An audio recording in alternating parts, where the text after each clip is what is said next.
হ্যাঁ, এখন আমি চাই ওর জন্য বিচার হয়, আর যদি বিচার না হয় তাহলে আমি আত্মহত্যা করব। আপনার আব্বার নাম কি? বাসা কোথায় আপনার? কি আছে ঘটনাটা বলুন তো? ঘটনা হয়েছে, আমি অফিস আজকে বললো, আমি আমার ভাইয়াকে নিয়ে গেছিলাম অফিসে? না, অফিস আজকে ছুটি তো, ভাইয়াকে নিয়ে গেছিলাম ঘুরতে। ওর হাতে ইনজেকশন হয়েছে, ডাক্তারের কাছ থেকে নিয়ে ও বাসায় দিয়ে গেছি। আর যে ডাক্তারের দোকানে গেছিলাম উনি পরিচিত, উনি 15 টাকা। কোথায় আছে ঘটনাটা? আমি মুজিব সড়কে মুজিব সড়কে থাকেন? চাকরি কোথায়? লার লার্জে? নিজের পাশে, ইজির পাশে এটা? আমি ওখানে চাকরি করি। আমি আমার ভাইকে ওষুধ এনে দিয়েছি, ওর আঙুলে ইনফেকশন হয়েছে, মাঝে ফক্স হয়েছিল, ফক্সের ওষুধ নিয়ে আইছি। এখন ইনফেকশনের ওষুধ নিয়ে আসতে গেছিলাম, 15 টাকা আমার কাছে বাকি ছিল, তা আমি পরবর্তীতে হেঁটে যেয়ে দিয়ে আসতে গেছিলাম। কারা মারছে আপনাদের? আর সে তো আমি তো সবাইকে চিনি না, যারা যারা চেনেন? তার মধ্যে একজনকে চিনি, তা হচ্ছে যে ফিরোজ। শুধু এতটুকু সে আমাকে বলতেছে কি জন্য মারলো? 5 মিনিট কথা বলবো, হুম। তোমার সাথে একটু কথা আছে। আর শুধু এতটুকু আমাকে এই বলে নিয়ে গেছে, তাছাড়া আর কিচ্ছু না। এর আগে কোনো আপনার হলো এই যে চান্দা চাইছে, হুমকি ধামকি এরকম কি? তার সাথে আমার কোনো সম্পর্ক নেই। কয়লাপটি আপনার কে থাকে? আমার কেউই থাকে না, আমি এখানে চাকরি করি। এখানে থাকেন কোথায় আপনি? আমি ওই পিটিআই স্কুলের পাশে। পিটিআই স্কুলের পাশে থাকেন। তা হলো যে আপনার অপরাধটা কি আমাকে বুঝুন তো? আপনি যে মারলো আপনার আমার অপরাধ তো কোনো অপরাধ নেই। কি দিয়ে মারছে? মারছে, পাতা আছে, পচা আছে, বিভিন্ন আরো কি কি আছে, আমি অন্ধকারে তো দেখিনি অত। কোথায় ধরে নিয়ে গেছিল আপনাদের?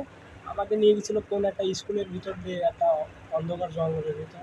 অন্ধকার জঙ্গল বলতে ঘাস টাইপের বড় বড়, ওইখানে আমি চিনতে পারি। বলেন, সেটা বলেন। বলতে যাচ্ছি না, মানে ভয় দিছে পিস্তল। হুম। তা বলতে পারবো। আমার নাম সুইটি। আচ্ছা, ইনি কি হয় আপনার? আমার হাজবেন্ড। আচ্ছা, কি আছে বলুন তো? আমরা হচ্ছে মানে ও চাকরি করে, শুক্রবারে বন্ধ থাকে। হুম। তো সেই ক্ষেত্রে আমরা প্রত্যেক শুক্রবারে বাজার করতে যাই।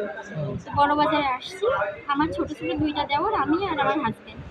এবার ওখান থেকে আসার পর আমার ছোট দেওরের হাতে আবার ইনফেকশন হয়েছে। তো 4 খাম্বার থেকে ওষুধ নিয়েছি, তো কিছু টাকা কম পড়ে গেছে, বাকি রেখে আসছি। তো ও বলছে কি তাহলে বাকি টাকাটা দিয়ে আসি আমি, তাহলে তুমি থাকো। আমি বলছি আচ্ছা ঠিক আছে।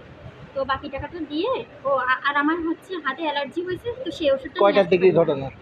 তখন তখন 8:30 বাজছে না, যখন আমরা ডাক্তারের কাছে ছিলাম। ও হ্যাঁ, তখন 9:30 বাজে। আচ্ছা, তারপরে? এবার ওষুধটা মেন গেটের মধ্যে, মানে ও ডাক দিচ্ছে আমার দেওরে যে তুমি হচ্ছে প্লাস্টিক গেটটা খোলো। ও খুলে আসছে, আর ও হচ্ছে মেন গেটটা কেবল তালা খুলছে। খোলার পরে এবার ওরা পেছন থেকে ডাক দিচ্ছে যে আসো একটু সাইডে আসো, তোমার সাথে 5 মিনিট কথা আছে। কে কথা বল, কে ডাকতেছে? গোল্ডেন ফিরোজ। হুম। গোল্ডেন ফিরোজ যে আচ্ছা মারছে। আচ্ছা। তো বলতেছে আসো, তার কাছে কেন ভাই? কাছে একটু আসো, কথা আছে। আর ও আবার আমার ছোট দেওয়ারের কাছে ওষুধটা দিছে, দিয়ে বলতেছে কি তোর ভাবিরে দে, আমি আসতেছি। আর ও এসে আমার বলতেছে ভাবি চুল লম্বা লম্বা কে যেন এসে ভাইয়ারে নিয়ে গেছে। কে নিয়ে গেছে? ওর তো এখানে কেউ নাই। আর আমি ওরা ফোন দিছি, তো বলতেছে কি যে ফিরোজ নিয়ে যাচ্ছে আমারে। কোথায়? মোটরসাইকেলে এক টান দিয়ে নিয়ে চলে গেছে, ওই রিক্সায় নিয়ে চলে গেছে। এবার তারপরে আমি ওরা বলতেছি যে তুমি এখনই চলে আসো, এবার ওরা ছাড়তেছে না। এবার আমারে বলতেছে কি যে সমস্যা নাই, 5 মিনিট কথা বলবো আমি।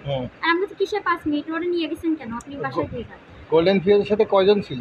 20 জন ছিল, মানে ওরা নিয়ে গেছে 2 জন, আর ওখানে লোকজন ছিল 20 জন। ওখানে কোথায়? নাম বলতে পারেন? ফার্স্টে বলছে যে মেডিকেল কলেজের পিছনে, তারপরে বলতেছে সেকেন্ড টাইমে বলছে যে আমরা হচ্ছে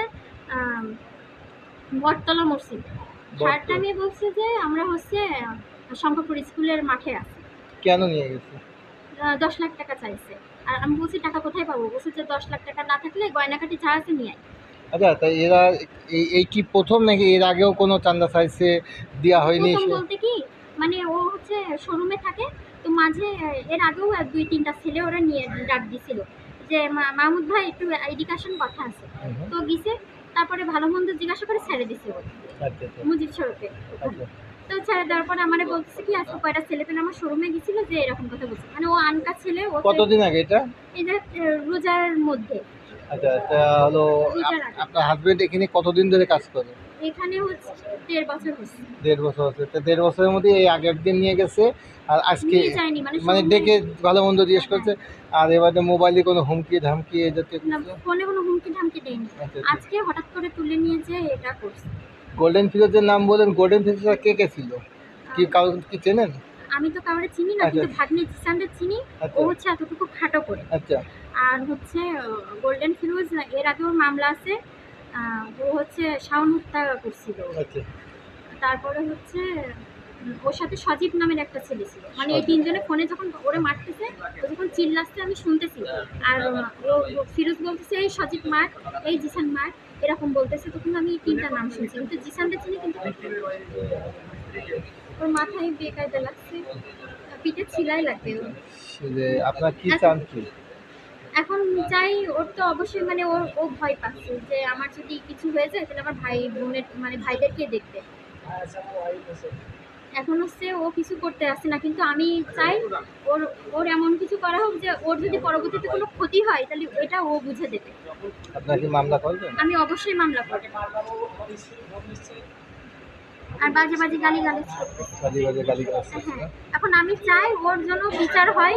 আর যদি বিচার না হয় তাহলে আমি আত্মহত্যা করব।